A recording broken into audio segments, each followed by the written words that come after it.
Today,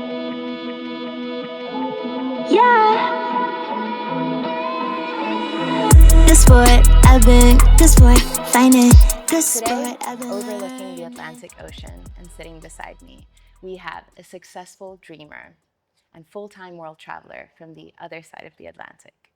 A high-achieving athlete, entrepreneur, experienced designer, photographer, community builder, and drone visionary. She is the CEO and founder of Weekender Productions, the #1 destination mastermind company of the near future. She holds a black belt in mixed martial arts, is a former professional beach volleyball player, and future Forbes 30 Under 30 nominee. Honestly, I would describe her as someone who is so comfortable outside of their comfort zone that they kindly guide some of the most fearless people in the world to explore theirs. Champion of the 1% Better Everyday Club, Celia Smith, welcome to The Good Sport. Thank you for having me. I'm so excited to be chatting to you. And with this view in this world, we are here because life brought us together, and super grateful to be starting 2024 with a conversation with you. Can't wait to see where it goes. Yeah, wonderful. So that accolade is only what you've accomplished so far. There's so much to talk about with you. I wanted to start everything on the note of your business, and your life is a business, really. I titled this first segment, this is actually just for me because we don't actually show people what the topic of each, like the subheading of the conversation is. But I titled this part, "A Big Fish in a Shark Tank." Yeah, so for me, it was a reference for, Shark Tank, entrepreneurship. Yeah, guys, do you get it? Do you get it? So yeah, I wanted to start by acknowledging what I've learned about your view on business and life in general. Regarding art as a collaboration, friendship as the exchange of value, and profession as purpose, what would you recommend? How should young women and young men find what's inside them and find their purpose? It's a great question. I love that you started with that because we were actually talking about this yesterday at lunch. And when I first wanted to create something, it was very selfish. I just wanted to get paid to travel the world. And when you're young, first you have to figure out what you want, and you have to be selfish, and you have to discover what is it that fills me up and how do I make this possible. And so we started traveling and we started creating content for brands so that we could make travel happen. Eventually we started getting paid, and we did it well. It was really powerful to have a personal brand that could get any door open for you. But the challenge was there was no soul, there was no depth, there was no real connection, there was no impact, and our bank accounts weren't thriving at all. So we just looked cool, and I ended up having a breakdown, and I became very depressed because I felt like if I died, I don't know, one, who would come to my funeral, meaning I didn't have very much impact, and two, I don't know what they would say because I really just did something for myself my entire life. So I said, okay, I need to figure out what really matters. And that's when I isolated myself, and I moved to Hawaii and had nothing. I was living out of a car. I didn't know anyone. I didn't have any money. And I just had to figure out what really mattered to me, because otherwise I wasn't going to survive. I was going to end up homeless and just lost. Honestly, I was in a really bad place. So I only accepted things into my life if they contributed to one of 4 areas: physical development, health, wellness, biohacking, anything that has to do with physical well-being, intellectual, IQ, so the intellectual quadrant, which is, I really was looking for mentors. I really was looking to get in the right rooms with the right people, expand my network, but also connect with people that were going to enable me to feel like there was something worth living for. Emotional intelligence, which is really personal development. It's really like energetic optimization and pushing yourself to have difficult conversations and breakthroughs. and the spiritual quadrant, which is really like why you exist as a physical human being with this amazing ability to like create things with your mind and ideas and connect and have that emotional intelligence with other people, those deep, authentic, meaningful relationships. And what's the value of that? What's the impact of that? Like, why are we really here? I think it's sad that we don't think about this earlier at a sooner age. Like most people that I talk to, if I ask them what their purpose is, they are like, "How dare you ask me that question? Like, It's frightening. how could you expect me to answer that?" And I mean, I think that's one of the first things we should talk about. It's frightening because I think no one's used to being asked that question, so they've never prepared an answer even for themselves. It's not even a question we often know how to respond within just ourselves, like what drives us, what is our purpose.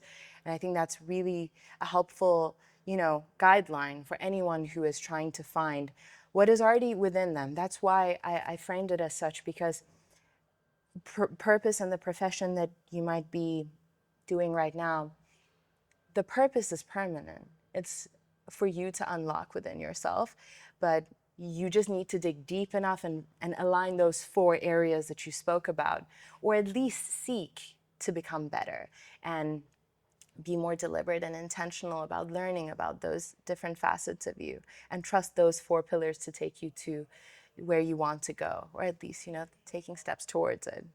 I think actually purpose can evolve. Like oftentimes you'll have purpose and then you'll transition into a new stage of life.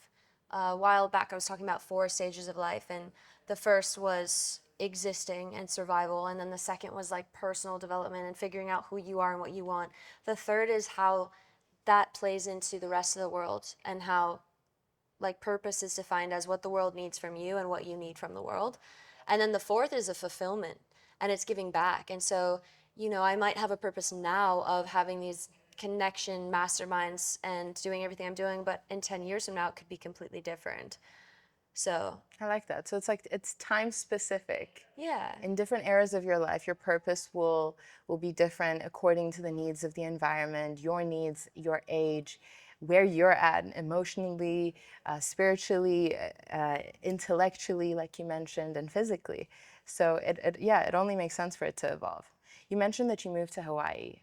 When you did that in 2019, I believe. Yes. On one hand, you had one of your lifelong dreams come true. On the other hand, you also felt lost and a void for what's the next dream that needs to come true and what's the next dream to chase.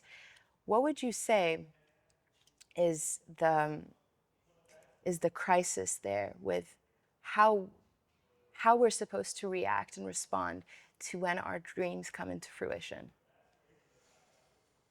I think it's really about rewriting your mindset, because like for example, when I was living out of my car, I would wake up every morning, and I had also just like left the love of my life when I moved to Hawaii. We were absolutely in love, but I felt this calling to find out what my purpose was and to figure out what else I was going to do with my life.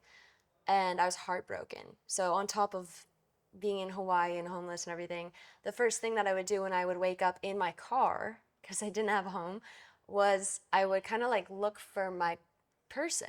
And the first thing that happens in your mind is like, where are you? And then your subconscious mind answers that and it's like, oh, you're with someone else. And where am I? I'm alone. So right away when you're coming out of theta, when you first wake up, you're immediately hit with like a massive amount of depression. Like if you're wanting to find your purpose, if you're wanting to create something and you're in a place right now where you feel like you don't have it, you have to do a lot of work. And so I realized subconsciously how my mind was working, and I took a little piece of paper. I said, okay, I'm going to change the first 3 thoughts that come into my mind every day, because that's true. All of those things are true. But I need to think about something else when I first wake up. Otherwise, I'm going to be depressed all morning every day. So I wrote a little piece of paper, I got a string, and I like taped it to the top of my car. They're like arts and craft. So that way when I woke up, first thing I would see is this like dangling little piece of paper. And I would grab it and I would read it, and it said, number 1, you just woke up. Like celebrate that you're alive right now, because some people didn't. That's already a big win that you're awake, okay? Big one. Second, you're in Hawaii. This is a dream that you've wanted. And sure, you're at the bottom of it, but like you're here. And third is you can do whatever you want today. You don't have a job, you don't have a boss, you don't have a boyfriend, you don't have family depending on you. You are completely free in a free country, and you can go do whatever you want today. You can create whatever you want. You can talk to whoever you want. And so I would read those three things, and then I was like, yeah, awesome. And I would start my day completely different. So you really have to think like, how am I operating now? How do I want to operate? And how do I need to rewire how I'm thinking and how I'm behaving to actually achieve those outcomes?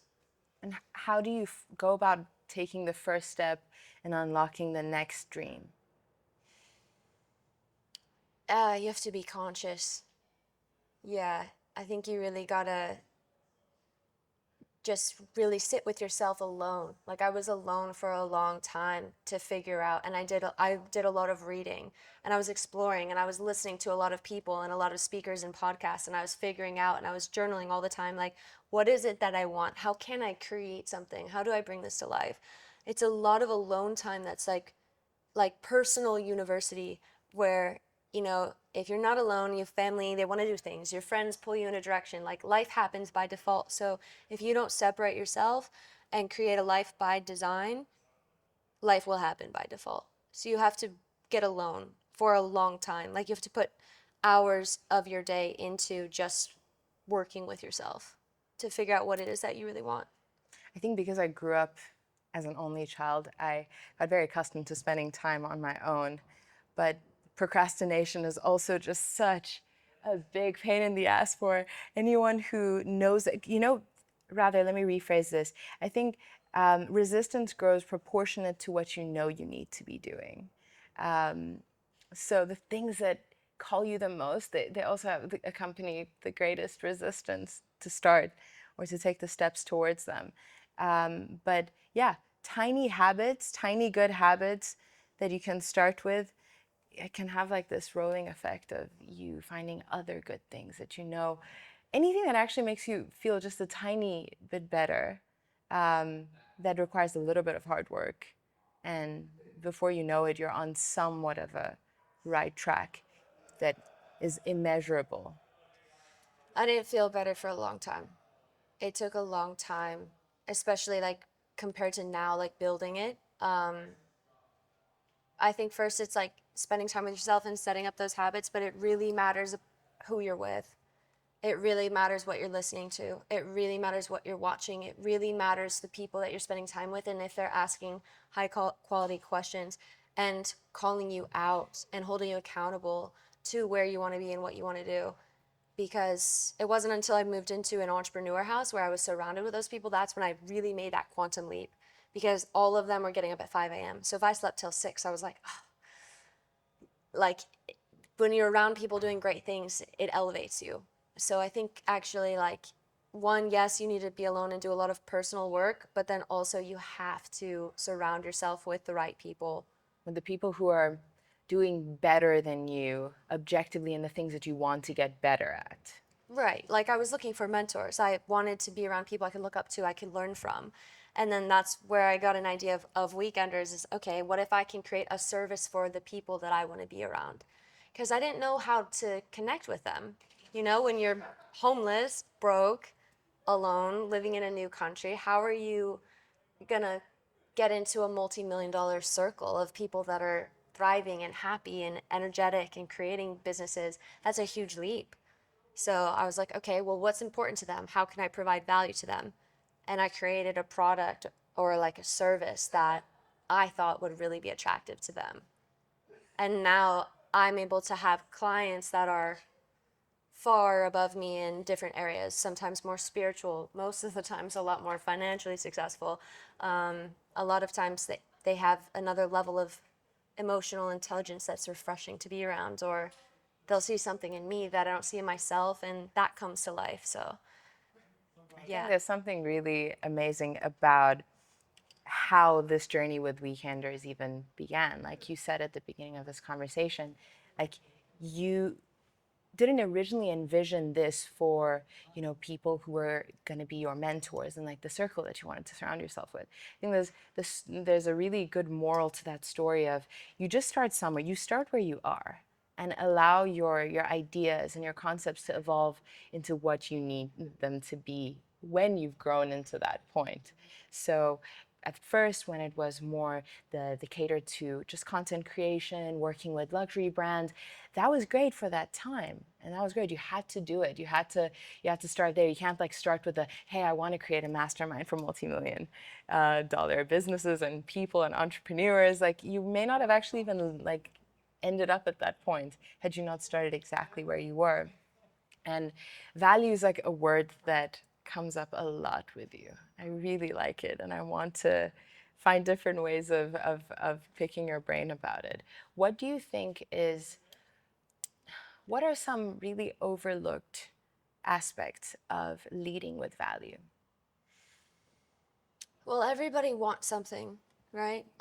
So I had to figure out, how can I create something valuable for my ideal clients, like the people that I would love to work with. What matters to them? What is valuable to them? And a lot of them at the time, and still now especially, were starting to build their personal brands. I happen to be really good at creating content. And by the way, I only got good at creating content because in high school I had no friends, and Facebook had just come out and everybody needed profile pictures. So I was like, okay, if I can create a really good profile picture and I can be the profile picture girl, everyone will come to me and want to be my friend because I'm going to get them their best new Facebook profile picture. And so it started there, actually, like 15 years ago. And ever since, it's been my foot in the door for most content creators know, like, I can work for Ferrari if I really want to. I just got to like keep going, and eventually, like, I can work for anyone because I'm able to provide. Everybody needs content. Every company, almost every person. So you got to really lead with service. If you're thinking like, what do I want? You'll only go so far. Like, you really have to figure out, how can I really create something valuable for other people, or how can I solve a problem? And that's the only way, because people that are really successful, they'll see right through you if you're coming to the table with selfish intentions. And at first I was, and it wasn't working, and I couldn't figure out why my relationships would disintegrate so easily. It was because there wasn't like a pure intention of, hey, how can I really help you? What do you need? And so I started asking people that, like, what do you need? What are you struggling with in your life right now? And at masterminds, we would have those kind of conversations, and you can see most people need the same things. Most people are struggling with the same things. So if you really can deeply care about people and be curious and figure out how your passions can be a solution to a problem or an asset to someone's company or family or brand or career, that's value. Is there anything in your own personal experience that you feel like is super convenient and easy for people to offer, but they don't typically? Listening. Listening. Yeah, it takes a lot to be a really good listener. Like, we've been joking as we're here and having a lot of mastermind lunches and conversations, we've brought up really like how, if we just met and the whole time I was just asking you questions and you were talking about yourself, later you'd probably go to your friends and say, oh, I really like her, but I didn't really say anything. You know what I mean? Like, people, the greatest human need is to be known and understood, right? I think that's Think and Grow Rich. So if you can just make people feel held in conversation, if you can just be a good listener and be supportive, you're really memorable for that. Because again, you're doing a service without even really knowing it, right? If you're just talking about you the whole time, that's that selfish intention of wanting to be seen. But if you can give that to someone else, it really means a lot to them on a deep level. That's beautiful and so simple. It's so doable that's kind of like what I was really, really hoping you would give something tangible like that. We can all start practicing it immediately. That's the beauty of it. It's something that no matter where you are in your life, at what point in your career or path or path on self-discovery and journey and professional you are, that you can actually start doing that with every single conversation. And it would probably make your family dynamics better as well, if we're being honest. Like being a better listener and actually hearing your parents out, hearing whoever out. Yeah, it's kind of funny. One time my dad said something to me that always resonated. He said, "Hey, you know, Seal, sometimes you win by losing." And I was like, "What?" And he was like, "What do you really want out of this conversation?" And I was like, "This goal." And he was like, "Okay, so if you let me win this argument, is that going to get you to this goal?" And I was like, "Yeah." Actually. I was like, "Actually, yeah." So sometimes, you know, if you catch yourself like arguing with someone, like I do this all the time, I'll just say, like, "You're right." And they're not. But I'll just be like, "Yeah, you're right." Yeah. Because then, like, you can actually, I think a lot of people get in fights and then they just get caught up in it and they're not thinking, like, what do I really want? Like, what's the end goal of this conversation? If you really are thinking about that, like, what do I really want from this? Oftentimes, the context of the conversation is irrelevant, and you can get the outcome by just surrendering the need to be right, or surrendering the need to be heard. Yeah. I think people equate being right with being heard, but you end up being less heard if you're optimizing for being right in a conversation.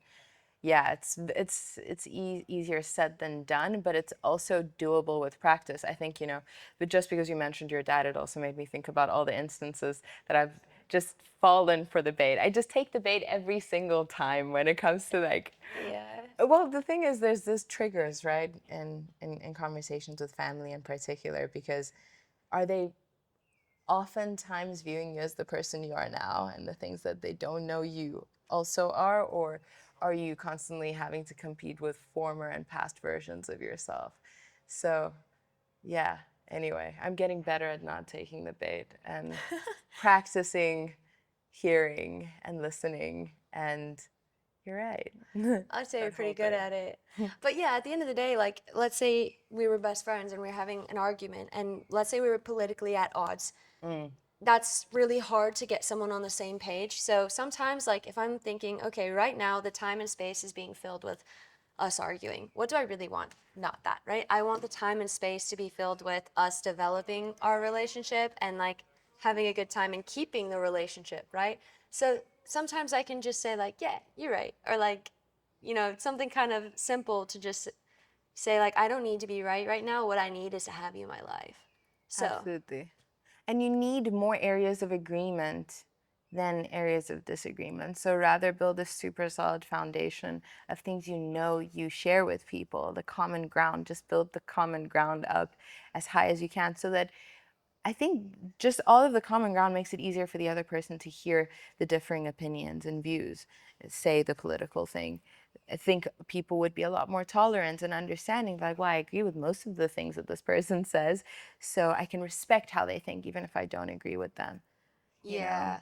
Yeah, and I also have a lot of respect and appreciation for corrective criticism and conflict, because if you have like the maturity and you know, okay, I love this person, at the end of the day, the goal is to still have a relationship with this person, and you can have a healthy conversation of something that's just at odds. That's really valuable, because a lot of people I think are very avoidant to have conflict, and they're very afraid to say how they're really feeling because they feel like it could start a fight or it could ruin the relationship. But at the end of the day, you can always pre-frame it too and say, like, hey, I'm wanting to share this with you because I love you so much and because I want to develop the relationship further, and I feel like in order to do so, transparency and honest communication is really needed right now.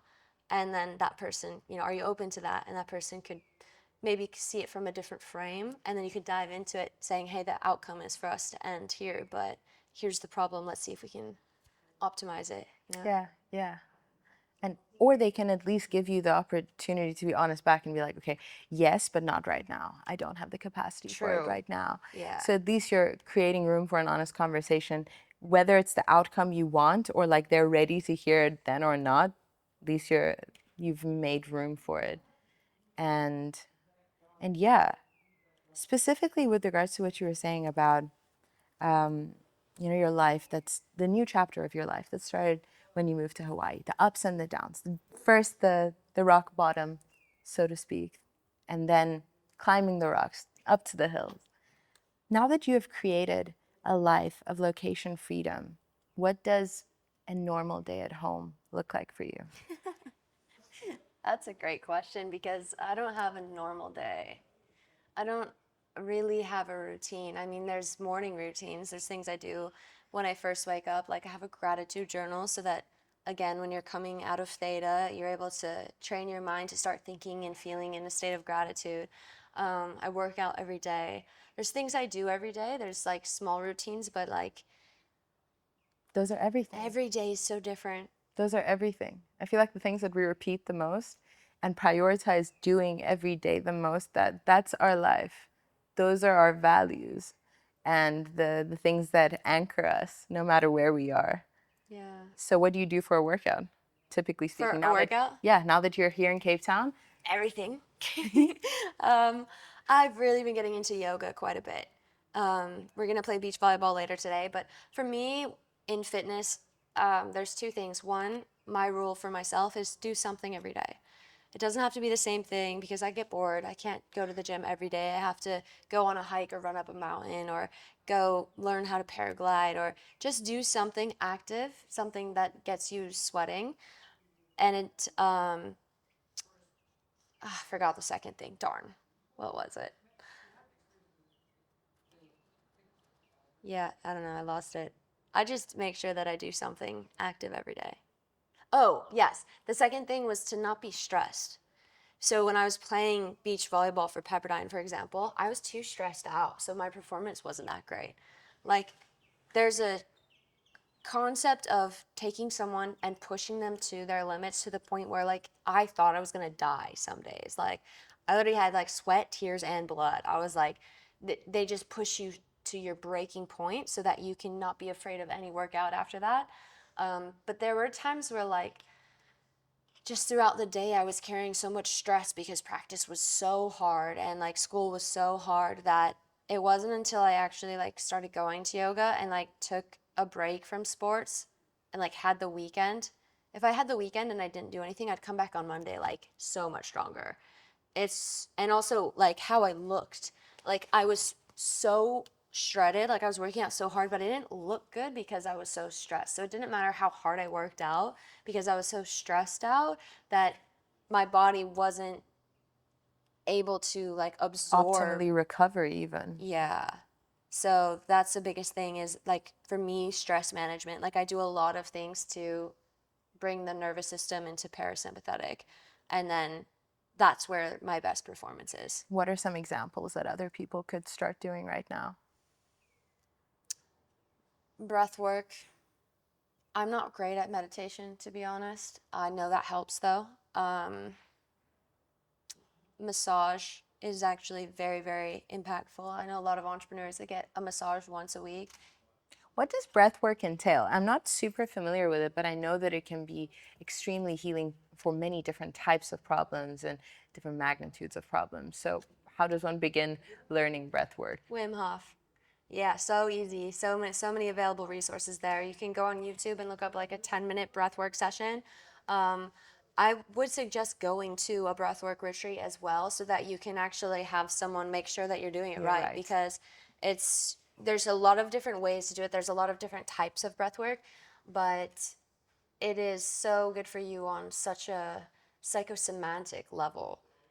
There's, like you said, so many good things. I mean, we could dive into that and it'd be a whole nother podcast, but it's easy to tap into. And I think with anything like the gratitude journal first thing in the morning or breath work, if you can commit to just doing it for 10 minutes a day, every day for at least 2 weeks, then you'll know whether or not it's effective. But the first couple of times, the first time I did breath work, it didn't work. It didn't work. I didn't do it right. I didn't understand it. Everyone was breathing and they were like, wow, like my whole body was tingling and I had these like, I went to a different universe in my mind. And I was just like, y'all are. You're looking around like I didn't do it right. Yeah, I was like, either you guys are crazy or I'm not doing it right. So. But yeah. it's so crazy that we're for the most part not even breathing the way that we're meant to be breathing. as we grow up, we start breathing wrong. We don't use our diaphragms, and then we have to unlearn the new learning and reprogram how we breathe. It's something as fundamental as breathing. You can actually be doing it in a convenient way, but not in a way that's good for you. It's so interesting. Yeah, there's a lot of things that can bring the nervous system down. I mean, even like ice baths, like at first it elevates it, but then afterwards it calms. And then it's like accumulated to a high stress environment. So the next time you're in high stress, you're not as reactive. Another thing is being honest. If you have things that you're not able to talk about, like if you are avoiding conflict or if you are holding things in or if you're lying, that actually has unbelievable stress for your nervous system if you're living out of alignment. So, if there's something that you need to say, figuring out how to communicate that, because if you hold things in, like that's your nervous system. So, if you can be authentic and be honest and be transparent, it's calming. And then you walk around with this sense of calm. So you Yeah. wake up, you do your gratitude practice, you either do yoga or depending on the day, you might climb a mountain and just work up a sweat and do breath work. What else do you do? When you're planning for a weekender's event, what goes into your day? I know it changes all the time, but walk us through one day. A lot of networking, a lot of outreach. At this point, I've had a good amount of virtual assistants that I can delegate tasks to.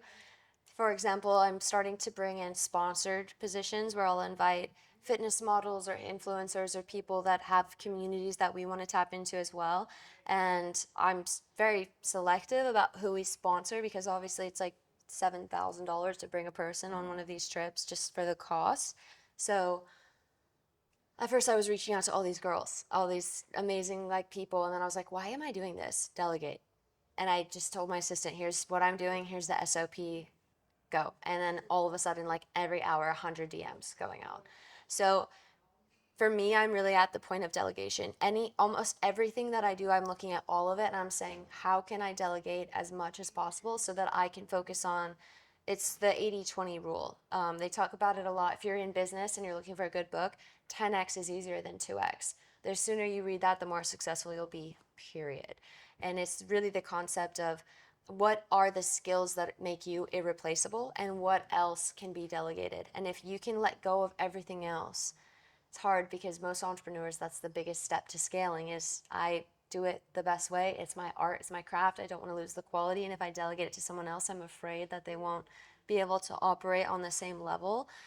But if you can train people effectively and have faith in them and empower them and delegate, that's really the next step to scaling. So that's what And I'm instilling focusing the on. culture, like instilling your own personal culture, because the company starts with you, but now with the next step is okay, how do we start the culture of this company? And you have to be able to translate that and articulate that to the person you're training, and then hope that they go out there, do their best, and it'll start having a ripple effect. I think that's great advice for anyone who is an entrepreneur.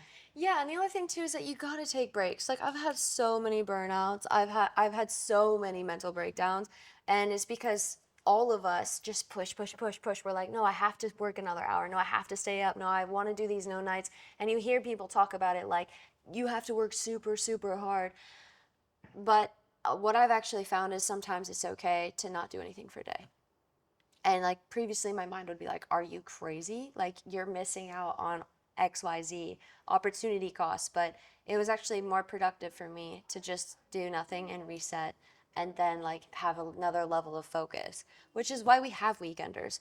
My clients work way too hard and it's good. They're multimillionaires, so they've earned it. But what happens when they come on one of these trips is they're present for the first time. Their nervous system calms down. They're able to listen. They're able to communicate. They're able to be seen. And since they're listening so intently and the conversation is such a high level, ideas come to life. Visions are Creativity. sparked. Yeah, problems are solved. And I know for like one of my clients, he went back to his business and his CFO was also a client of mine. And he was like, yo, what did you do on that trip? Because he's way nicer now. Like he came back to the business and we've grown 7x in the past 3 months. And it's just so powerful when you just allow space for yourself to heal. The growth happens in the recovery process. And do you think any of your clients, like, because on the weekenders trip, they would have had to delegate ahead of time that they're going to be away. Do you think that itself also empowers them to know that they've actually, hired really good, trustworthy people that they've trained well enough to be able to handle things for a weekend while they're gone? And so, slowly starting to also realize that there's room for them to exist outside of, just what they do. Because, what we do is only a fraction of who we are and, what we are. It's a powerful feeling because, like, why are we working so hard? To be able to have freedom, to be able to go spend time and have high quality experiences with inspiring people. That's what life's all about. It's about feeling alive and experiencing this life that we have. So if you're always working and then all of a sudden death, God forbid, death comes upon you sooner than you were expecting, you've just been working your whole life. So there's been times where like I almost quit weekenders because sometimes it was amazing, super profitable. Other times I lost a lot of money. The entrepreneurship journey is like this. And I've almost given up so many times.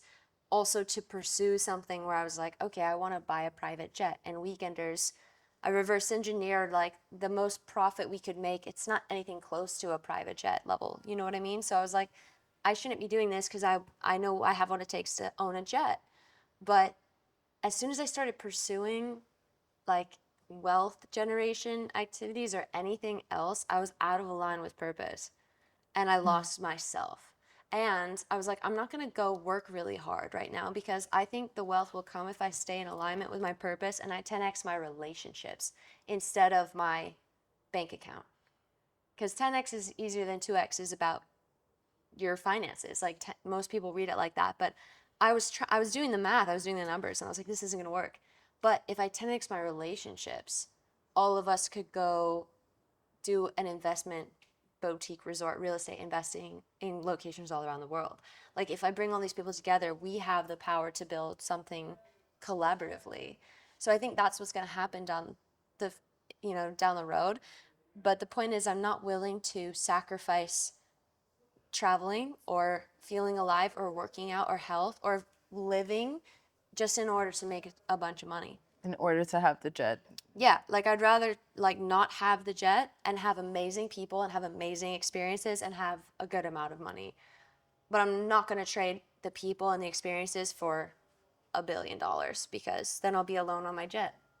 I think it's really beautiful how you framed that because even though you knew this is a quantifiable goal that you want to have, the purpose isn't restricted to what you want out of life, but also what life wants out of you. And so every time you try to step out of it, it's like, girl, no. You don't know. You don't know what you want. You actually want this. You don't feel good. You won't feel good once you have that because it won't mean as much as this path could mean to you. So I really like that framing. And everything is about framing. Yeah. And our values, our internal values, and like you're making a conscious choice here. I would rather have time and space to do yoga, whether it's in South Africa, in Bora Bora, in Italy. You're gonna prioritize doing that, prioritizing the connections with people, and relationships can take you anywhere. You know, relationships have brought you here to South Africa again. Yep. And here we are talking.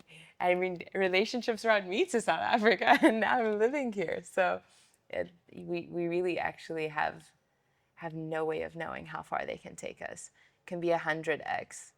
Yeah, and what you're talking about impact too, and like what the world needs from you. I know for a fact, like when I first started, there was no weekenders. There was no destination mastermind. Like I made that up. I didn't have any mentors that were doing it. I didn't have any competition. Now I do, but I love it because the industry's growing. But at first, it was completely just a dream. It was like a game I made up. I was like, what's the greatest thing I could possibly think of? And let's do that. So if I'm not doing that, and I've seen the impact that it's had on people, it's really changed a lot of lives. So I know I can change lives. I'm not going to try to just make more money when I can change people's lives. Like, again, for me, it's more attractive to think like that I've had impact and that people, I mean, I'm not going to be there, so I don't really care, but like people will show up to my funeral and they will miss me. And that energy that I've given to them through those experiences lives on. So it's my way of being okay with death, because I know if I've given a part of my soul to someone, or if I've impacted someone, or if I've made something possible and it's changed someone's life, that's a part of me that is Lives now on. living on through them. Yeah, I think it's the closest to immortality for mortal beings, right? As your ideas or your creations living on, or your impact could be any one of those things or all of those things combined. I mean, I think you've put it in the context of images as well, like a picture lasts forever. You're locking in that time frame. You're locking in that very moment, and you can look back on it forever. Long after you're gone, the photo remains, and the memories remain for anyone who was, in any way able to convey like what the memory was. There's so many things that we can leave behind that can leave positive memories and stories, and also guidance and wisdom for the next generations. I think that's like the heart of the field of philosophy, is so many people's personal journals that they never intended to be shared with the world, living Oh, I'm on gonna burn thousands of mine. years later. I need to burn mine. Speaking of, um, Why? oh no, I'm just kidding. I won't burn them, but I'm just saying, like, I don't want people to read my journals. Yeah, yeah. I think Marcus Aurelius would have been really mad to know. He was like, I named this meditations. It's for me. But we learn from those people. We learn from them even though they're not around, and we would have never had the opportunity to meet them. They're forever celebrated, and their funeral and the people who celebrate them goes on, Yeah. and more people come and have stories and wisdom they can extract out of someone's life 3,000 years ago, and we could be those people 3,000 years from now, as long as we just do our thing and do our best at doing whatever that thing is. Yeah. Also, that's where confidence comes from. A lot of people, I think, really struggle with confidence, but I really think it's being proud of yourself and doing things that, like, if you've helped someone, you know that. You don't need to tell everyone, but like you feel good because you know like you've made a difference in someone's life, and that feels good. Or if you like set a challenge or a standard for yourself, and you try and you fail and you try and you fail and eventually you win, like you're winning. You're like, yes, and you love yourself. So really like finding your purpose and doing that, staying committed to it until you win, is how confidence is Honed. evolved. Yeah. Yeah, yeah. You've been an athlete your whole life. I've made this observation, or this correlation between childhood spent being exceptionally disciplined in sports and growing up to be confident, independent, thinkers and doers in the world. I'm so glad you brought up confidence, because that's just something that I've observed. And then another observation I've made is that it tends to be that the first spark and the push comes from a fatherly influence. How does that line up in your experience? Accurate. I had a great dad. I had a really awesome dad, and he loved sports. And he also believed that kids need to find their own passion. So he didn't impose soccer on me or like ski racing because that's what he loves the most, right? Or water skiing. Like he gave us the opportunity to try everything and said, "What do you want to do? What are you passionate about?" Because that's where you're really going to excel. So I got to try every sport. And also just throughout the day, like for example, we had a little garden with like berries and vegetables and our own produce up just slightly above our house, and to get there you had to go back around the back and up. And so he would wake me up in the morning and be like, "Hey Seal, race you to the garden." And I'd get out of bed and like run, and just like we would first thing in the morning, like first level of consciousness, was like, "Hey, you want to The race? theta state You want to race?" activated. Yeah. So first one to the front, first one to touch the car gets to sit in the front seat. There are rewards for being fast. He also makes this joke where, like, at my 5-year-old birthday party, he was looking through my invitations and there were no girls, and he was like, "Hey, Seal, why don't you have any girls? You don't want to invite any girls?" And I was like, "Dad, they're too slow." I was like, they're not fast enough. Like, we're gonna play tag, and I need the challenge. So, yeah. You're always trying to surround yourself with people who would keep you on your toes. Well, it's ironic because now we want more girls in our life, but like It's no, it is even super here, funny. there's in a lot of masculine energy, a lot of successful guys. I'm like, let's bring some more interesting females into the space. It makes a big difference. I can relate to that. I don't know what it is. There's this something about, I don't know if it's being a specific type of girl who does better with male company and being surrounded by bros. And I don't know, for me, it's always highlighted my femininity, whereas I haven't felt Ooh. feminine around groups of women necessarily. I feel a lot more feminine around groups of guys. Interesting. Yeah. I turn into a bro. I just become like, what's up, bro? Like, you want to go to the gym? Like, I feel like I'm too much of a bro among girls and interested in things that, for the most part, they're not interested in. So it's like, okay, can you stop talking about gymming and like this and that? And yeah, it's probably because, in my experience, growing up in really different environments that would make me an outsider, boys were a lot friendlier. Boys are a lot easier to become friends with. They're a lot less judgmental. they're And not competing with you. no, they're not Yeah. competing with you. And that's another thing too, is like you're confident. You have confidence. It's almost like if you lost everything, you'd get it back because you know who you are and what you have inside and the work you've done inside. Um, I would say like men in general do more personal development that I've seen than women. And so like growing up as a woman is really hard, especially now because there's so much beauty standard and fake this and all these TV shows that's all about drama. And so it's like the life by default that's like things are grabbing at your attention.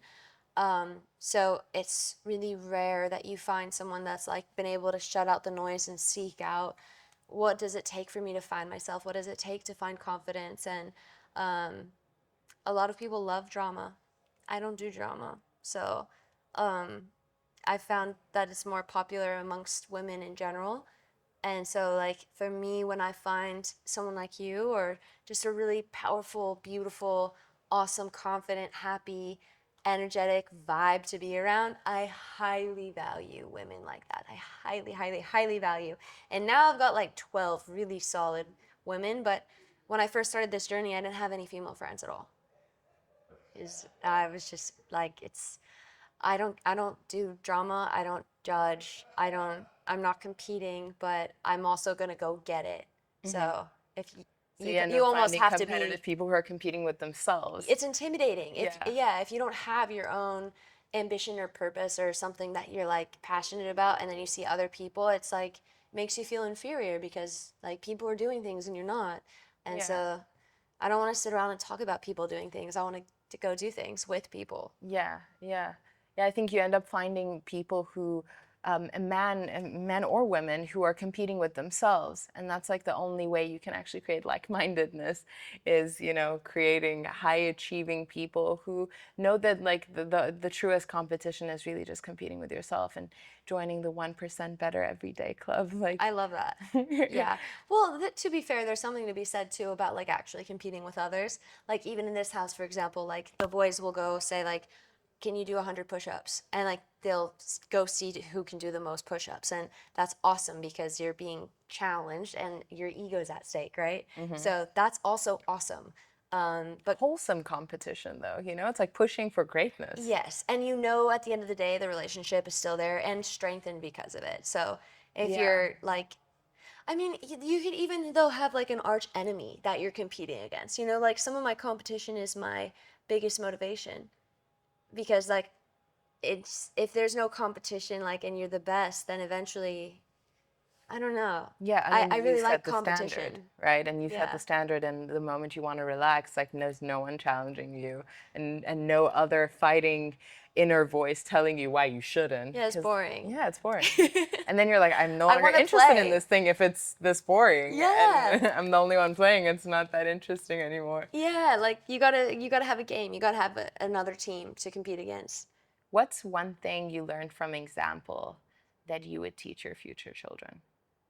One thing I learned from example. Yeah, like one thing you learned growing up, like watching it be done and carried through by like your parents, for example, like something that they bestowed upon you, but they did it themselves. Rejection of that which does not serve you. It falls under the umbrella of discipline, I think, because my parents didn't let me go out past 9 o'clock, drink, try drugs. Like a lot of parents are like, yeah, they're smoking out back. Like my parents were unbelievably strict, and it was hard at first. It was really hard, but they didn't do it either. You know, my parents weren't partying. My parents weren't taking drugs. My parents weren't, doing anything that was like not good for your soul. And There wasn't double standards of like, oh, why should I listen to you if yeah, you're gonna go around it and do wasn't like it? the adults got to drink, but the kids couldn't. It was just like, hey, we don't do this because it's not good for us. And so I never really became like, you can't peer pressure me to do anything. In fact, if you try to peer pressure me, like, it's just going to be really awkward for you because you're like, I'll do what I want to do and I do what's best for me. And I make that decision and I don't care what you think. Like, you can judge me all you want. I'm not going to drink it. I don't want it. If I want it, I'll drink it. But yeah, no, it really just set a really beautiful path for me because growing up, I didn't go to the high school parties. Also, I wasn't cool enough to get in because at the time I had no friends. It's a blessing, though. Different story, but it was a blessing. And, I didn't have a boyfriend and he wasn't allowed to come over. And if he was, maybe I would have been 16 and pregnant, Yeah. So they really cared about the well being of my soul and health. And protected that. And I'm so grateful because like I've seen other family members, like we all have amazing genetics, but I've seen other family members fall off and I've seen what happens to people. Like half of what you've been given is a gift and the other half is what you've earned. And that's what makes up who you are. And that's how you can have power in life. That's how you can go places. So if you don't have your health, you have nothing. And if you don't have your soul, then you might as well not exist. So they protected those two things really well, and I'm very grateful for that. It's a beautiful thing to pass on to the next generation Yeah, as well. Mom, I hope you're watching this. On the most stressful days, what's one piece of philosophy that has never failed you?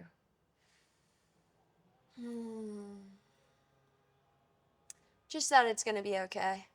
Like it will be okay at the end of the day. I've really had multiple rock bottoms where you think you're not okay, you want to give up, you want to commit suicide, but everything really ends up being okay. Somehow, some way, like even in death, your body, for example, there's another story, but like one time I almost died, and people are so afraid to die. Like they think, oh, it must be the most painful, horrible experience, but God works in beautiful ways. And actually, what happens when you're dying is your body chemicals start emitting intense amounts of DMT and it becomes euphoric. So dying is like a drug. It's beautiful. It's absolutely a thrill, and you actually are loving the experience as it's happening. It's really cool. But even in death, you're okay.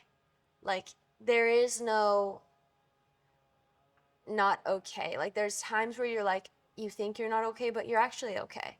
So you just have to kind of remember that. And I think like being willing to take massive risks and lose it all and know like I could lose it all right now, and that's okay because I can try again and I can come back and I've got what it takes to get it all back. But at the end of the day, even if I lose it all, I'm still going to be okay somehow. I think that's okay is like the ultimate form of acceptance of whatever happens.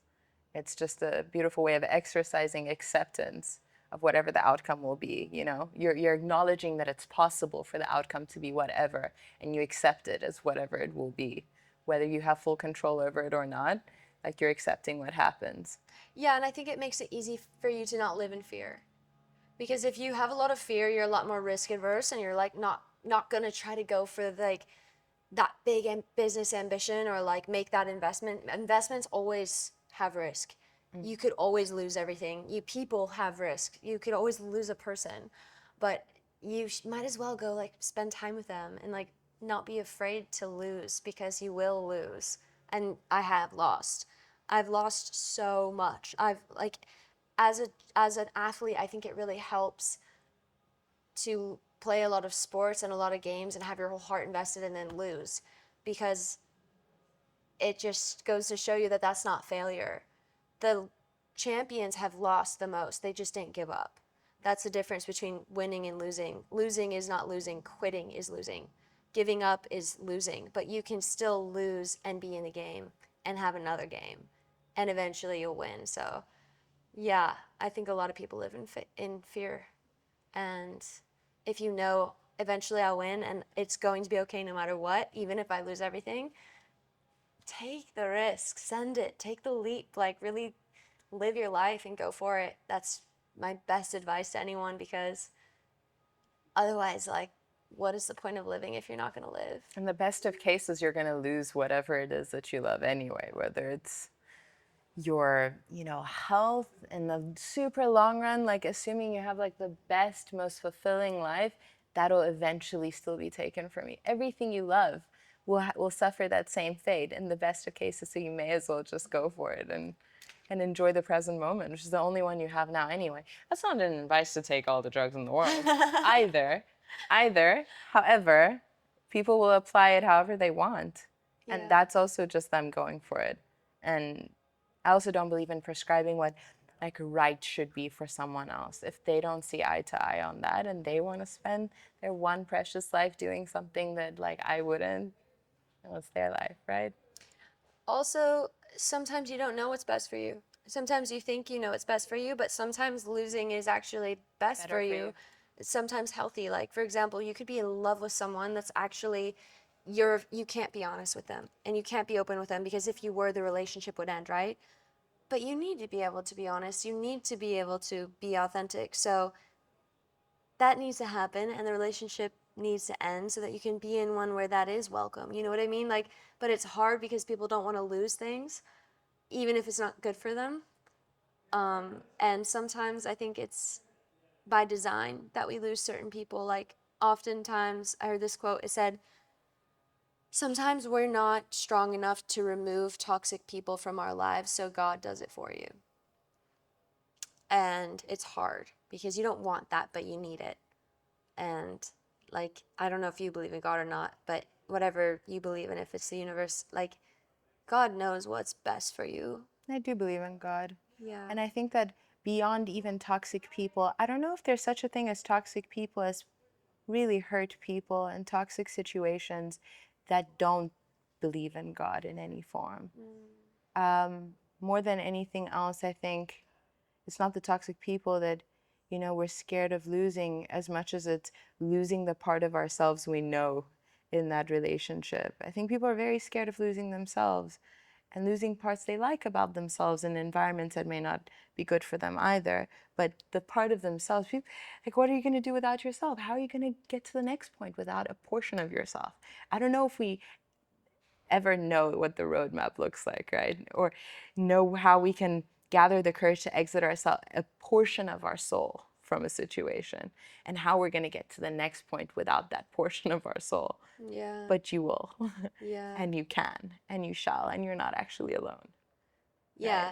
I mean, that's like good Joe Dispenza type of conversation where people identify with a situation or a behavior or a relationship, and even though it's hurting them, they're familiar with it, so they're afraid to let go of it because they're more afraid of the unknown than they are of what's best for them. So, Yeah, the unknown is terrifying. but that's why I love having people in my life that can be honest with me and hold me accountable. Like, if I started dating someone that wasn't good for me, I would want my friends to tell me that. And I've been in that situation before, and they told me and I listened, and I'm so grateful that I did, because you can't see it sometimes, like when you're just caught up in the emotion, but it's actually like suffocating you. So I really like appreciate having people around me that can. I'm always like, hey guys, feel free to speak freely. I love corrective criticism. Help me grow, please. Like, don't hide. Yeah, be my blind spot. Yeah, got my back. Got my back, yeah. Shit, I never thought about it like that. That's probably where it comes from. I never even thought about the analogy. It was like sorry guys, like one of those moments where like, you're like, I got your back. something happened. Can't see. Yeah. You're one of my favorite types of voices on social media, using the platform as a journal, as Mm. the meditations, if you will. Um, there's a number of quotes that that's really, really stood out to me, and I'd really like you to expand on them. There were so many, I had to really keep it to a super short list because there was so many, and you write really beautiful essays on them as well, where like the beginning to the end of the point, and then the in-between takes you on a full journey where you really do provide your viewership with the opportunity to get to know a part of you that seems very sincere and from the heart. You really did your research. I like that. I'm proud of you. Thank you. Yeah, I wrote quite a lot of captions.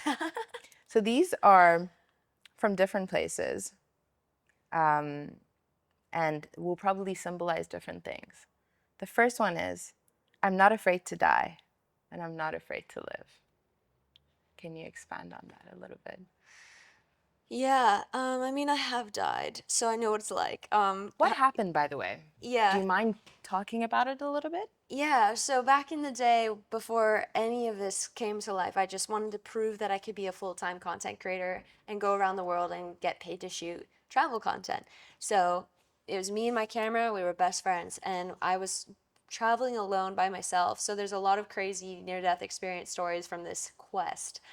But one of them, I was staying on this sailboat that was like a Airbnb, but also during the day you got to go and adventure with people.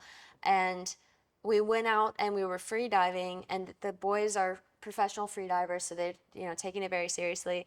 And I'm flying my drone because I got to get the shots. And I found a shipwreck, and it was like 50 feet under, and I could see it on the drone, and I showed them, and they were like, we need to go, we need to dive this shipwreck, we didn't know it was here, and we live here, we're from Malta. It was in Malta, by the way, so traumatic place for me. But we go to this shipwreck, and the boys start diving, and they're putting on their gear, and they're going down, and they're doing the breath work, and they're calming the nervous system. Which, by the way, side note, another thing I thought of to calm the nervous system is nature. Go to the beach, go underwater, open your eyes, put your feet on the ground, stuff like that, like natural things, healthy things. Um, so they're diving, and I'm getting my underwater camera set up. I'm really excited. I'm like, am I gonna get the best shot of this underwater shipwreck? And it's gonna make my career happen, right? So everything was this moment for me, like narrow vision, which is a very dangerous way to think. But when you really want something, you'll do anything to make it happen. So they're teaching me how to dive, and eventually I can get down to 50 feet, which is, if you've ever free dove in that deep, it's pressure. Like all the weight of the water is actually on top. Your goggles are like sucked to your face. You have to like learn how to even get air in so that your face isn't like squished. So it's really heavy down there. And also, you only have so much breath. So as I'm finally able to start filming, I go into the ship and I'm at max capacity. Like I've got nothing left. And something happened. I didn't think I was afraid of anything until this moment when I went in with my camera to the frame of the door and it was pitch black in there. Like there were no windows. And all of a sudden, like this image of like this giant octopus from The Little Mermaid was in the corner, and there was a great white shark like in that corner, and I was like, I don't know what's in here, and I panicked. And for the first time ever in dark water, I didn't know I was afraid of it, but if I can't see deep down underwater, I actually had my first ever like panic attack. So I'm inside the door. I spin around. I'm trying to get out, and the camera hits the door, and I think it's like a shark. So I drop it and I freak out. And at this point, I'm swallowing water. Like I'm doing the whole convulsing thing, and water's coming down. But I just dropped my camera, and it's in a container that has air to keep it dry, so it floats. So now I'm like, oh no, I have to save my camera instead of my life. And I reach up, I find the camera, I pull it, I put it under the door so it floats back up. I pull myself out from the shipwreck, and I just remember looking up, and my body's fighting for its life. Like my body's like swimming, I'm like in panic mode. But all of a sudden, like I just looked up and I was like, that's pretty, but I'm not ever gonna see that again. I looked at the surface and I was like, wow, I'm not gonna make it. And I didn't. And all of the bubbles got purple and pink. Like my mind just kind of gave up. Like my mind knew it was over. I was still swimming though. I didn't give up like physically, but everything became really euphoric.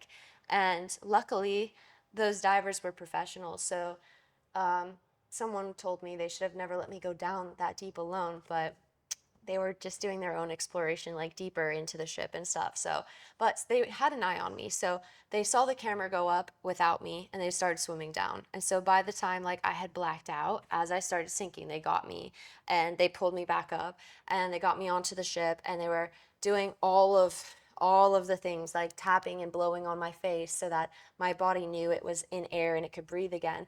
And all I remember is anger. Like I was so mad that they saved my life because my body had released so much chemicals and it was in this euphoric state. It's like a withdrawal from drugs when someone saves your life. If your body's accepted death and it's moving into whatever, like let's say I was like hopefully on my way to heaven and they pulled me back, I was like, really? Like I was just I flying. was about to What are you, ascend. like Come you're gonna bring me on. back here to earth? So I was mad. I was angry at them, and they were used to it. They've done this before, Wow. so they knew how to deal with me. But I was just on the deck, like coughing up blood, like in pain with so much anger and confusion, and I couldn't see anything and I couldn't hear anything. Like my senses had shut down. So it took a really long time for the shadows to start coming back, and I thought I was going blind. Like I thought I was gonna be like disabled for the rest of my life, There's a which lot is to be also angry about in I that was moment. I was very angry. I wasn't working. I wasn't working. So yeah, eventually I could hear again and I could see again. I ended up going to the hospital, and the next day I was so grateful to them. But um, death is Wow. beautiful, surprisingly. Yeah, it's It, not to be afraid of. has it changed your perspective on life there on after, knowing what death feels like? I think people are afraid of dying because they haven't lived. Like that quote that you read, I'm not afraid to live and I'm not afraid to die.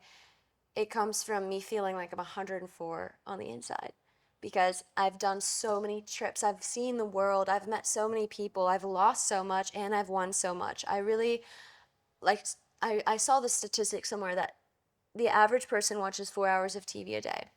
If you live to be 80 something years old, that adds up to 13 years of life. So to me, I don't watch TV. I've never even seen like a TV show. I've seen like maybe one episode of Friends ever. But I grew up, and then this is another That's thing that another my thing. parents did. I didn't have TV. So I had to go entertain myself. I had to go play in nature. I had to play the piano. I had to go to karate class. I had to do things that made me feel alive because otherwise like you have nothing to do. So They also didn't like introduce it as a reward for doing those things, which would yeah. have also trained your mind to have a different relationship with it. You would have chased that dopamine hit in a different way. Like, oh, if I go to karate, then I can watch another episode of Friends. And then when you grow up, you're like, well, I don't actually have to go to karate to watch an episode of Friends. So now you just watch that and like you're just training your mind. No, my That's reward so for smart. karate was karate. Like, yeah, I didn't need to be like I didn't need to be bribed And to yeah, do you didn't need something. an incentive outside of the thing They itself. were like, "What do you want to do?" And we got to do that. So that was a treat in itself. But I think a lot of people are afraid to die because they have things that they still need to do. A lot of people, for example, like you'll walk down the street and you'll make eye contact with someone and they'll keep going and you want to say hi, but that subconscious thing in your mind sets in and you just keep going and then you're like, I don't know who that is and now I might not ever know. And so for me, like I say hi. If I make eye contact with someone and I feel the urge to say hi, I say hi. If I have the opportunity to go somewhere and travel, I'll do it. And I'll jump off. Like if there's an opportunity to take an ice bath, I'll take the ice bath. Like I really will say yes to life and say yes to adventures and say yes to people and say yes to challenges and say yes to difficult conversations. And that makes me feel fulfilled. Like I've had a dream, I failed, and eventually I won. I did it. I can die. Like I have no unfinished business. I have nothing still that I feel like I need to do. I'm young and I have a lot of life still in front of me and a lot of amazing things, so I don't want to die. But if I did, I think it would be beautiful because I feel like I've done so much and I feel fulfilled. So I'm And not the afraid. impact lives. Yeah, And the hopefully. impact lives. Yeah. The second one is already in quotes because it's not from you, but I believe it's special to you. Keep swinging. Yeah. Um, so when I was playing beach volleyball, uh, I would just want to hit it as hard as I could. But a lot of times like your team members, they want to win. And so like for me when I'm playing volleyball, I want to play volleyball. Like I want to get the best hit I can get. I want to go all out. But the problem with that is that you might lose because if you go all out, you'll probably hit it out. And so a lot of my culture, especially like on a JV level and a younger level, is, hey, just get it in. Just keep it up. Just. Like mediocre kind of mindset thinking. And that would drive me crazy because, like, I want to hit, like, I want to swing and watch it bounce and hear the crowd erupt and roar. Like, that's why I'm playing because I want to see how good I can get at hitting the ball.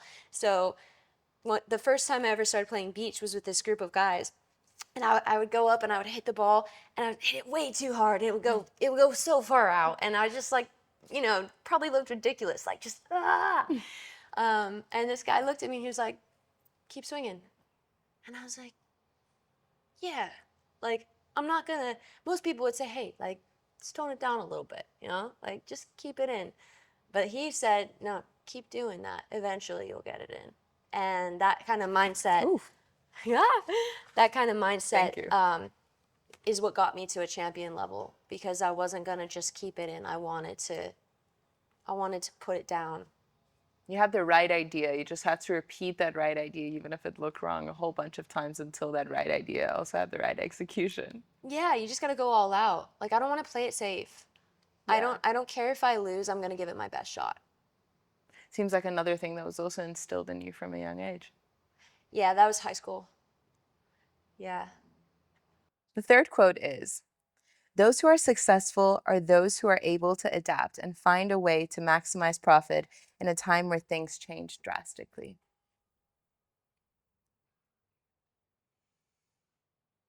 I mean, that quote speaks for itself. Um,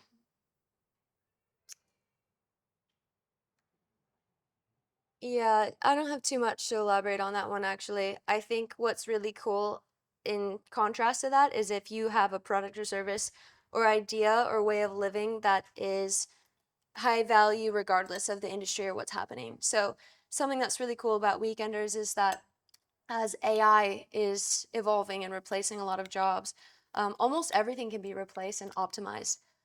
But Weekenders can't because there's two things that AI can't do, and that's human connection and personal development. And that's the human experience, and that's what Weekenders is about. So, luckily, I don't think I'll have to adapt too much in regards to like changing a product or service. But I think being flexible with what's happening and being okay with, hey, the idea and vision that I had for this isn't working the way that I thought it was. So I need to think differently, or I need to let go of this because it's not working, and I need to figure out what will work. But yeah, I think you have to be open minded, and also like you have to be willing to accept other ideas. So when I was building a sales team, for example, I told them, hey, I'm just a kid. We're all like the same age here. So I'm not like a wise adult that knows what's best. I have a pretty solid system set up here and it's very effective from not just my opinion, but from results. But if you guys see something that could be optimized, speak up. Like if you have a different idea or a new type of AI or a new technology that comes in, please feel free to speak freely because if you closed off, you'll miss opportunities. And sometimes like you'll have a business idea or you'll have something going, but if you're able to like have an open mind, you'll see like a person or an idea that could take you way further or in a different direction. So, yeah, I think like being flexible and being able to adapt and having an open mind is very beneficial to the opportunity to grow. You don't have to, but yeah, I think Yeah, it's good to be flexible. the things that don't adapt are most easily disrupted as well. Yeah. And so, Because then you're in shock. If you have something and it's like your way of life, and all of a sudden, like COVID was a great example, a lot of people went into shock. A lot of people lost their jobs. And I think it was beautiful because a lot of people did adapt. And a lot of people did revolutionize, and a And lot of pivot. people did have that alone time to think about what does really matter. And then they started traveling more and they started living more. So, yeah. Yeah, I think I believe that that was the context of that quote, which I thought was quite special as well. That was your perspective while COVID was affecting your business, your rather new business at the time. You were busy planning the next 4 journeys for weekenders, and here there's global pandemic, lockdowns, death tolls, this and that, and that kind of mindset is why we're here speaking about weekenders, and it's only grown since then because of that adaptability and your adaptability. We're making room for doing things differently because of the context and the time frame demanding. You know what's kind of funny though is I didn't really adapt.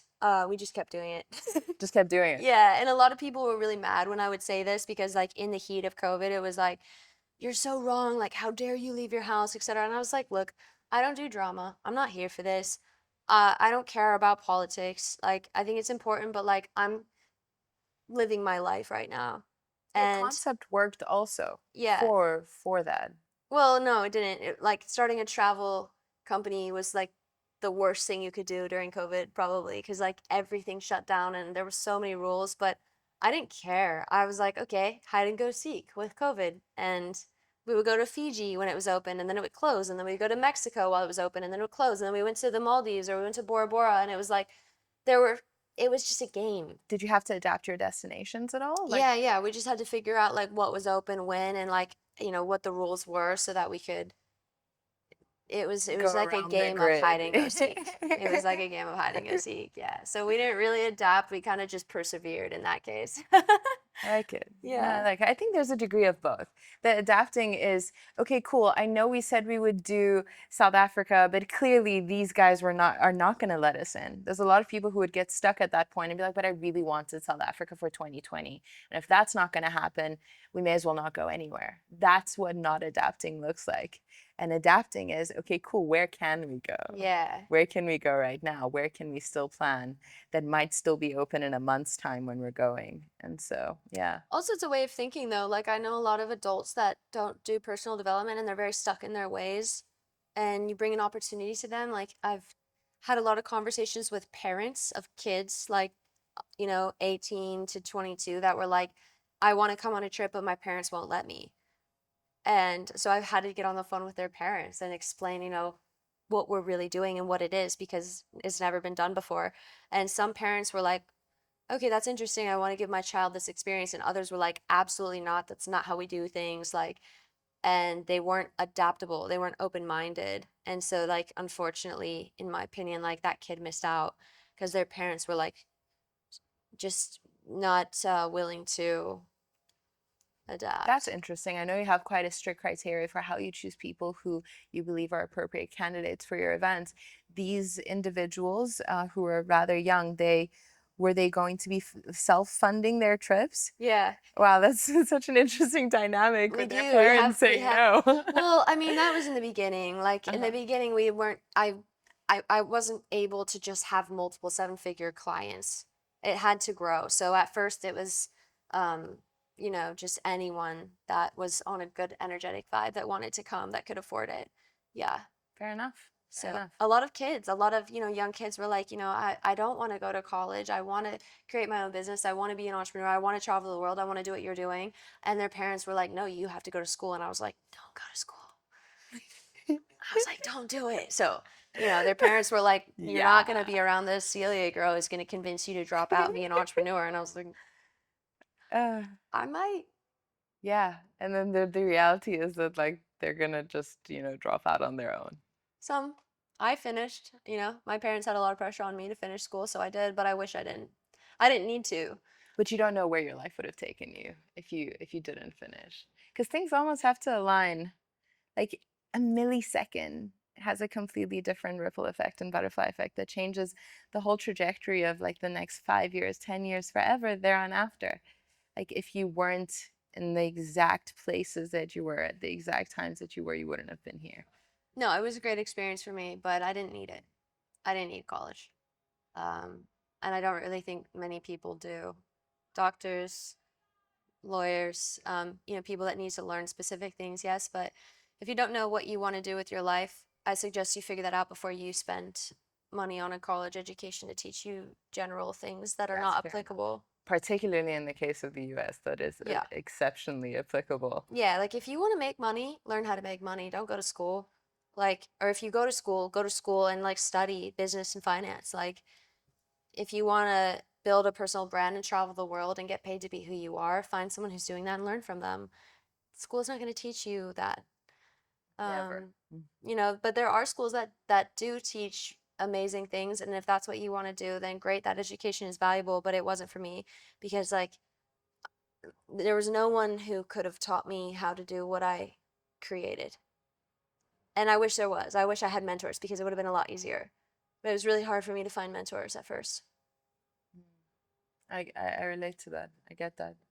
I think that, I mean, I don't know what a university experience in the US is like in comparison to South Africa. But one thing that my experience with tertiary education gave me was the ability to actually understand other perspectives that were radically different to mine. But that was because I was the outsider looking in again. So I think that was just a continuation of my schooling experience from China to here, of just being an outsider and getting to absorb a whole society from outside, and absorb it like a sponge and see what other people think like and see how other people are. And this is witnessing South Africa as a very brand new country and a new generation of people who have just turned 18, and they were all born after apartheid, and this is just a few years after, and they're at university and they're in mixed groups and mixed company and very diverse, and so many differences in culture and religion and conservative and liberal, and it was just really eye-opening. It was like a microcosm of the world within just like a small space. And yeah, it was a really cool experience. Plus, I never had a normal schooling experience, so to say. So South Africa and being in university here was like the closest thing to what I imagined school would be like. So it fulfilled that for me. Yeah, and I mean, one good thing to say about education is that it's expanding your mind. You know what I mean? Like, I can't do calculus like I could in college, but when I was doing it, I think it was like, what's your brain capacity? Like, how much knowledge can you hold, acquire, and retain? And building that skill and building that capacity is very valuable. So even though I can't tell you anything I learned in school for the most part, or it's not applicable, like, I know my brain has the capacity to hold a significant amount of data and knowledge. Mhm. So Yeah, and it's valuable for it's one of that. those things that you wouldn't know unless you did it. And you Yeah. just know it's another thing you're capable of. So you can be tested in that regard. Taught me research, didn't it? Yeah. And you're young, so you can experience that and then other things like experience what you want to experience. Yeah. Yeah. But when you have direction, it's more Yeah. effective. It helped me because I also learned this about myself on this journey, is that I do better when I'm under pressure, Yeah. doing more than one thing Mm. seriously. So I was like, okay, cool. If I'm gonna be going to university, because culturally it's not only something that was just obviously expected of me, Middle Eastern families and just Asian families in general, education is really highly regarded and almost something expected from you to do. So I knew always that I was gonna have to do it anyway. So I just chose something I was gonna be passionate about. But I'm like, okay, well, this is the perfect time for me to start my musical career. Mm. And if it wasn't for that, I feel like I would have probably been more mediocre at either one of those two things. But doing them together somehow pushed me to be the best that I could be at both of them simultaneously, which taught me something about myself, that I'm capable of doing two things seriously at the Yeah. same time. And in fact, I need the competition Yeah. and the push and pull. I need to manage my time by having to manage my time Mm. between two things. But also diversity too. Like I know a lot of people that, including myself, that will read 5 books at a time. Like I'll read like one chapter one day of a book and then the next chapter another day of a book. Like for me to read the same book like all the way through is very rare because I like having it's like when you go to school, you've got history class and then math class and then music class and then art or PE. Yeah. You're It's not the whole day of maths. yeah, like Yeah. we're dynamic creatures that have variety. So Yeah, it's like, I mean, I know you don't watch TV, but it's kind of like a previously on this, and then a previously on this show, and then a previously on the next show. Like reading five books at the same time, it's like you're watching things per episode or reading things per chapter, you know? That's cool. Yeah, or it would be like watching multiple TV shows at At the once. same time, Yeah. exactly. That's what I was trying to convey, but I think I went about it a completely different way. It's okay. Purpose is what you want out of life and what life wants out of you. You already mentioned that without me having to bring it up. So that was a beautiful full circle for that note. Yeah, that one's the combination of like if you're only thinking about what do I want out of life, then you'll end up where I was, which was like traveling the world and getting paid to do it, but without purpose, without impact, without connection, and without financial wealth. Um, if you live selfishly, that's that's not purpose. Like just doing what you want is only half of the equation. So you got to think like, why was I put on this earth? So like this earth is here to give me everything I need to do what I want, but then once you have that, there's a sense of giving back. And so it's like, what does the world need from me? What do my people need from me? And how do I use my skills and what I love to do as a service? And that's purpose. Yeah. Is there value to the spark that ignites our passion being born out of our personal struggles or insecurities?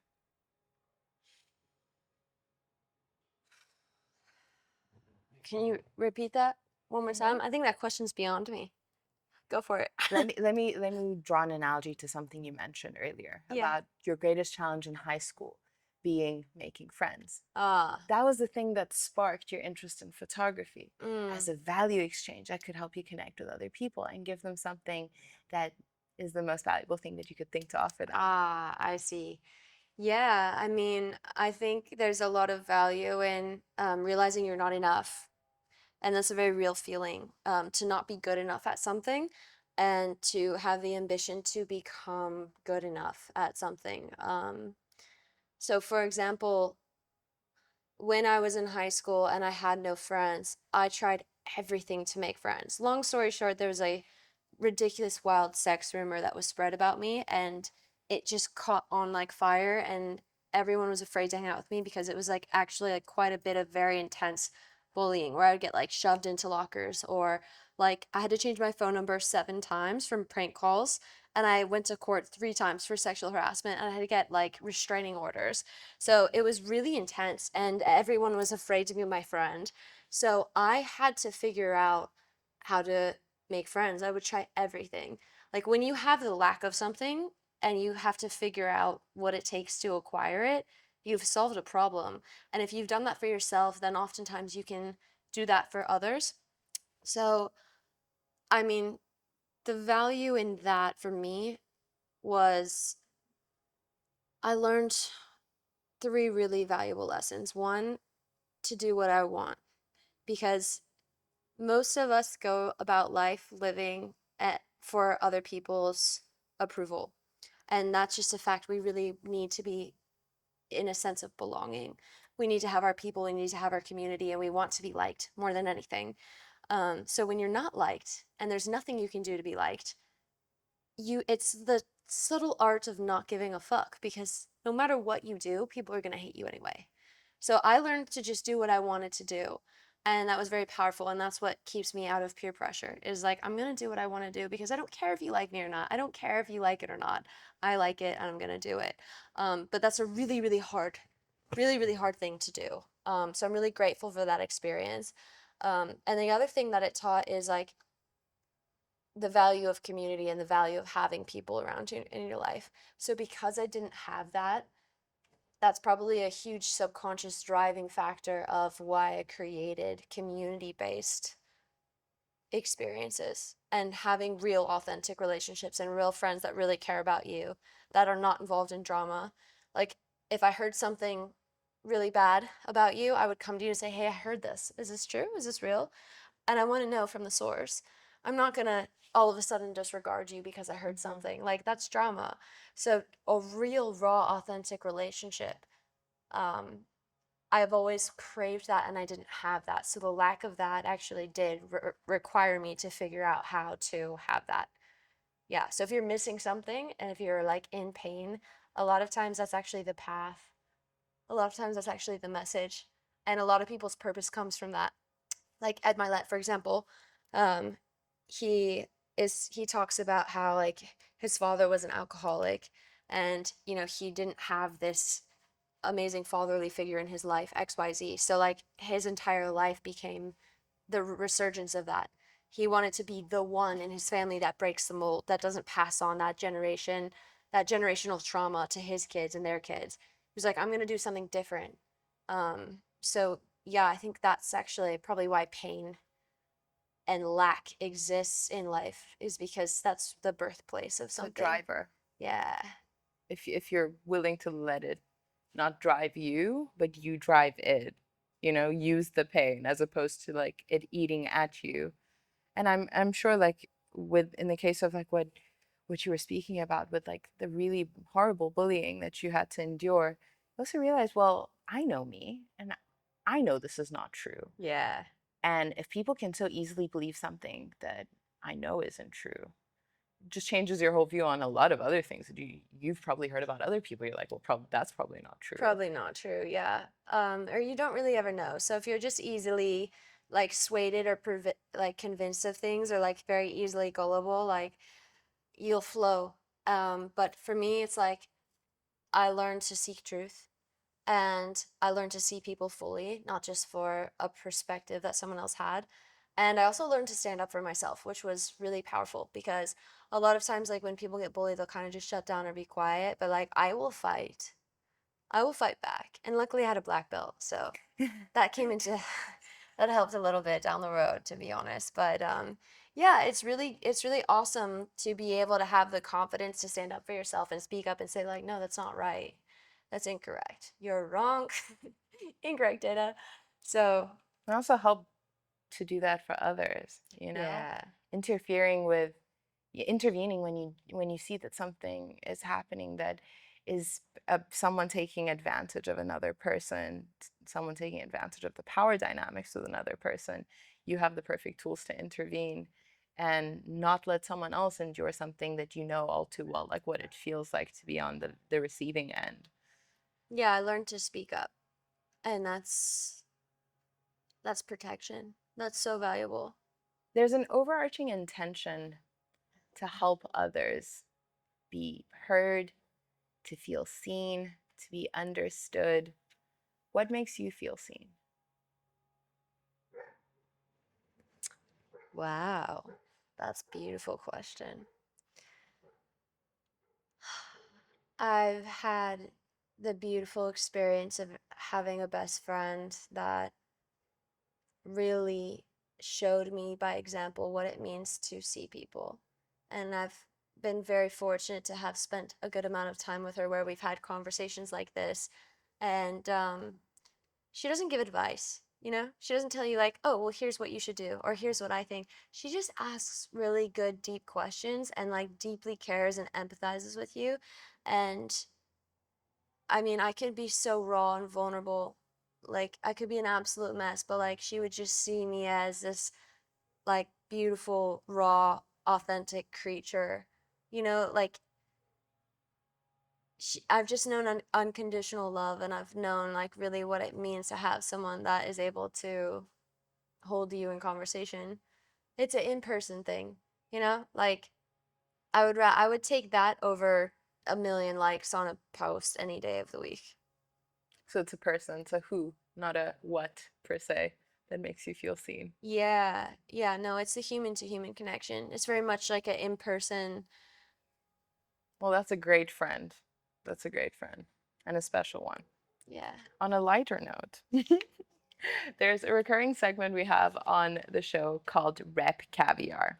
We ask our guests what their favorite workout jams are and compile it into the Good Sports original playlist. Nice. 3 songs. Anything come to mind? Ambition.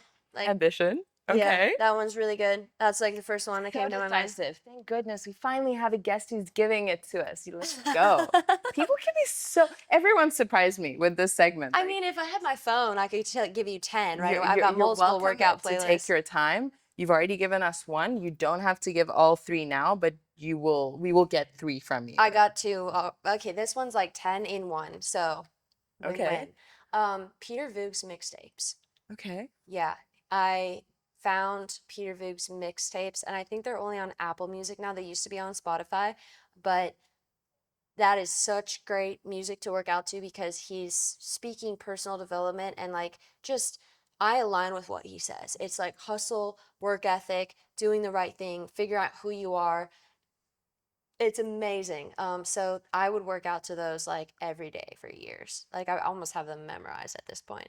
Um, with that being said, also on YouTube, like if you just type in like motivational speech, I'm sure every athlete and every like entrepreneur that's done any degree of like working out personal development at some point has found these YouTube playlists and they just I put those in and I listen to that because I like hearing people like speak with conviction and power and pain and their messages are so inspiring while there's like that subtle inspirational beat behind that's like slowly turning into all of a sudden like a cinematic euphoric symphony, which is a little too much for me and I kind of like skip. I'm like, okay. But I like learning, so I'm multitasking, so I do a lot of like the sounds that have the speaking on top. That's really cool. Yeah. That's super interesting. I imagine with you moving more into a direction of doing yoga, the type of music that you're consuming is Totally also different. changing. That's like super zen. So there's a duality for sure. Do you think you could listen to like the inspirational, motivational talking over music thing doing yoga? You could, but I don't because yoga is the healing, the relaxing, the calming of the nervous system, and working out is quite the opposite. It's like the sympathetic nervous system. It's fight or flight, and you're fighting. So no, I wouldn't. Yeah. That's super cool. No, Okay. I want like a frequency, like a Zen meditation during yoga, like something very calm and gentle. Here and now, guiding the internal process and aiding the breathing. Yeah, no, when you hear that stuff, you want to run. You want to sprint. Yeah. Like Okay. you can't sit on this couch and listen And to it. I You're see. gonna I get see. up and move, probably. At least I would. I'm very keen to check them out. Oh, they're And awesome. so will our viewers, because Yeah, we do will it. compile it into the playlist. Do it. We have another recurring segment called Explain. We basically shoot a whole bunch of random rapid fire questions your way. You have to think about it minimally and just answer. Great. Okay, what comes to mind? Send it. One has to go. Hand-eye coordination or eye-foot coordination. Hand eye. Really? Wait, one Surprising. has to go? Yeah, one has to go. Like, which one would you eliminate? Oh, does that include walking and running? Uh, Or like that's just like yeah, soccer, football, ball skills, footwork, skiing, skiing. yeah, all of that would be eye-foot coordination, right? Bro, Mm-hmm. how could you? That's a horrible question. That's exactly why I'm asking I it. hate that question. I have loss aversion on both ends now. You're such an all-rounder athlete. I knew this would be an impossible question for you. Yeah, that's like, Make do you want to die or do you want to die? I hate it. Oh, You this can't is skip it, girl. okay. Um,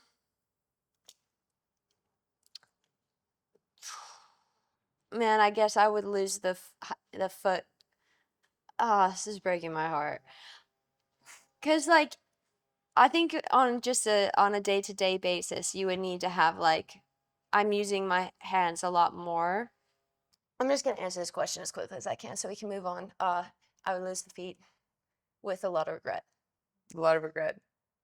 Yeah, because like footwork is so important and balance Now you're and thinking about all the ways snowboarding. in which you could be using your feet. Yeah, like yoga. I mean, yeah, that's a horrible question.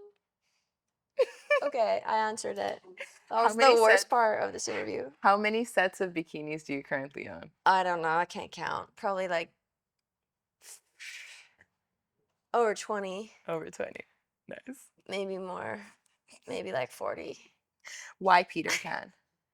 Peter Pan. Yeah, Peter Pan's my spirit animal. Um, Cause he just like he does his own thing, you know? Like he figured out how to fly and he's like, I'll show you if you just believe. Like if you have faith, like I'll take you on this journey. Neverland is also really attractive to me, not in the sense of never growing up, but in the sense of like adventure and like fighting the bad guys, and he's not afraid to die, you know? He's like just free. Do you see a little bit of yourself in Peter Pan? Yeah, for Love it. sure. Very cute. What is legacy content? Ah, legacy content is content that matters. So when I first started helping people build out their personal brands, we would make 4 sets of videos, and it was like, what is your purpose, and like how does your message and your brand like fit into each one of these like quantum development characteristics. And when we're shooting this, like what is it that you want to be remembered by? Like if you were to die after recording this video, like what is it, something that you would want to leave behind for people? Because a lot of people get caught up in the clout and like what looks cool and the bling and the flashy and like the hot girls and like all of this stuff. But I found, I did a poll once and I asked my audience, like, does my content ever make you feel depressed, anxious, like your life isn't good enough? I just listed all these bad emotions, you know? And 80% said yes. Yeah, your content makes me feel like that. So, me creating content that I thought people would like actually had a negative impact on them. And that's where social media is like unhealthy. But when you start thinking about like, okay, well, how do I want to be remembered? And like, what is some content that actually brings value to people that makes them feel inspired? That's legacy content. It's something that like will last, that has that impact that goes on. Beautiful. Should creators recycle their content? I do all the time. Yeah, I mean, I've got probably more hard drives than bikinis. Really, like they're lacies and they've got like anywhere from 1 to 5 terabytes and they've got so much content on it. And you can reuse content, you can sell your content for um like, what's it called, people can license the right to use your content. Oftentimes, like you could tell a story and go back and find a moment and like use it in your story. I use content from the past all the time. And a lot of times too, like I'll scroll down to something I posted 3 years ago and repost it because it's that awesome. But someone that's recently followed me in the past 3 years probably didn't see it. And nobody really cares. I Like, saw a thread on that point recently as well that said like, please don't imagine that like your new audience is actually ever being exposed to the things that you think you're drilling to your audience all the time. Like if something is true to you and it's worth repeating for you, and this is something that is your message, like say it again and again. Like don't think that people are like going to be tired of hearing it, because for the most part they haven't even seen it and this is their first time encountering it. yeah, or another thing too is that it's refreshing to go back and see what you've done. Like, a lot of times as I'm seeking the next thing, I'll forget what I've already accomplished and I'll feel like, "Ugh, I'm not good enough," or like I can't do this or it's not working. And I'll just like go back and look at some of my old memories and be amazed. I'd be amazed. I was like, what? How did I do that? I did that. That's me.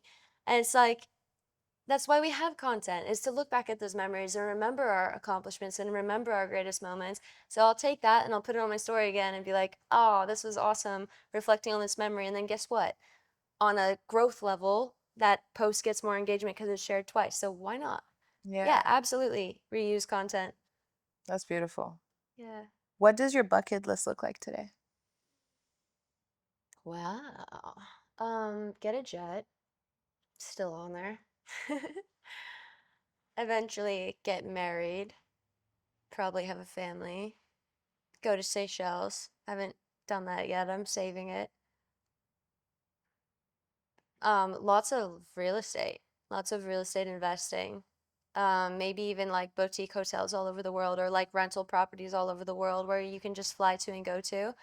Um, Getting weekenders to the point where we put a trip out and it sells out immediately because we have so many people that want to come, and everyone that comes is like so well connected that, you know, we'll take my jet and then we'll go on Zach's yacht and you know what I mean? Like, it's just, I think when we're older, we're going to be playing life at such a cool level where it's like we've already been to Italy, but we're going again this time to do something like together that we haven't done before. So, um, not I've done most things. I've done a lot of things, but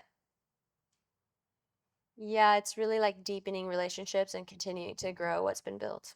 That's really the And the focus. type of things that go on the bucket list evolve as well. They become things that aren't necessarily um, achievable overnight, No. or just like, climb this mountain, or things that, you've already proven you can do and that you do all the time. They become, I don't know, they take on a different type of personality and character.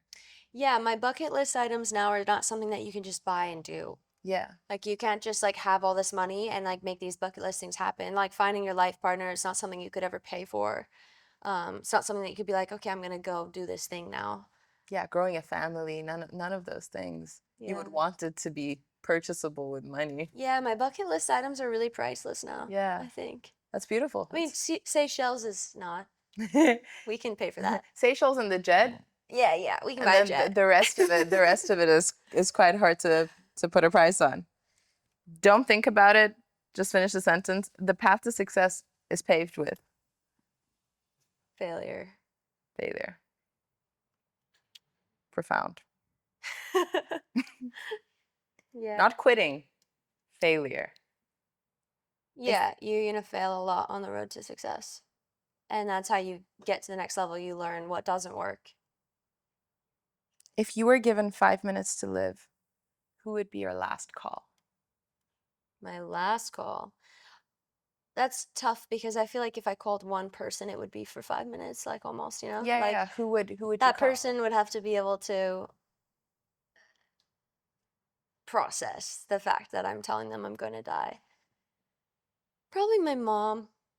I'd probably call my mom, yeah, and say, hey, I've got 5 minutes left, but I just want you to know that, like, you've given me the best life, and you've been unconditionally loving and supportive, and you've always been there for me, and I'm not supposed to die before you, so this is going to be really hard, but just know, like, you did the best you did with me. Like, you've given me everything. So I would probably just, like, spend those minutes with her. It's a thankless job, so you would make it. Because she's going to To be the your point, to be saddest. thankful. Yeah, Yeah. that's beautiful. Closing tradition on the podcast. What's one book that's changed your life? The first most impactful book, other than Think and Grow Rich, was Seven Habits of Highly Effective People. 7 Habits of Highly Effective People. Yeah, and that's where you'll find a lot of weekender culture. That book is really like the core grounding of how I operate and how I operate events and how I have relationships with people. What's one of the 5 books that you're concurrently reading right now?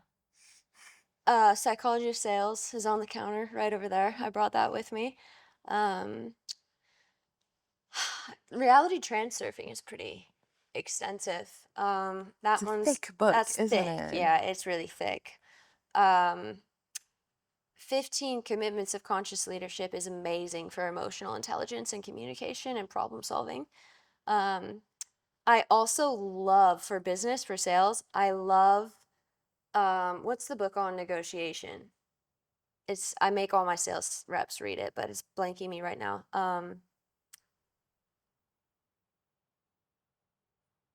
Never Split the Difference. Never Split the Difference. That is, I mean, not even just even if you don't have a business, that book is great because it teaches you the art of letting someone else have your way. And a lot of people think that's manipulative, but to be honest, it's like a win-win situation where you're able to have a desired outcome that you're just like able to like negotiate and problem solve. I think it's very powerful and I use it a lot in my relationships as well.